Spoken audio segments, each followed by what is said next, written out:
সরকারকে, এই স্বরাষ্ট্রমন্ত্রীকে হুঁশিয়ার করতে চাই, প্রধানমন্ত্রী বলতে চাই, রক্ত দিয়ে খেলা করে আমার ভাইয়ের রক্তে রঞ্জিত হয়েছে সবাই। জবাব দিতে হবে, নিরাপত্তা নিশ্চিত করতে পারে নাই,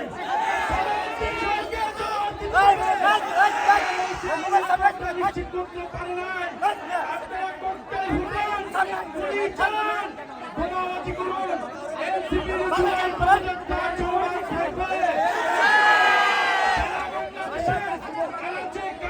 প্রত্যেকটা উপজেলায় আমরা জুলাই পদযাত্রা নিয়ে যাব, জনমতের গণনায় বাস্তবায়ন করব, হত্যাকারীদের বিচার নিশ্চিত করব এবং সীমান্তের সুরক্ষা সহ তরুণদের কর্মসংস্থান সকল দাবি আমরা নিশ্চিত করব।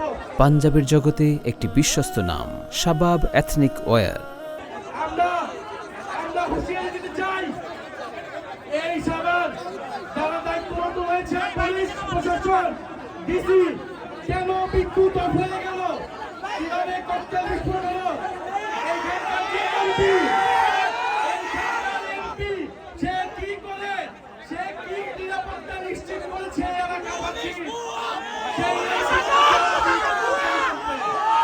আমাদের জীবন চলে রাজপুত থেকে আমাদেরকে সরাতে পারবে না। আজকে আমাদের এখান থেকে আমাদের কয়েকজন ভাই গুরুতর আহত হয়েছে, আমরা এর বিচার চাই।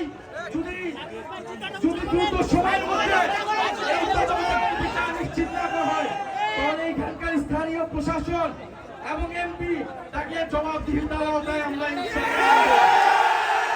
এনসিপির পদযাত্রা চলমান থাকবে। যত ভয়, ভীতি, বোমাবাজি, ককটেল সবকিছুকে উপেক্ষা করে আমাদের পদযাত্রা চলমান থাকবে এবং স্পষ্ট আজকের এই ককটেল বিস্ফোরণ, বোমা বিস্ফোরণ প্রশাসনের সহায়তায় হয়েছে।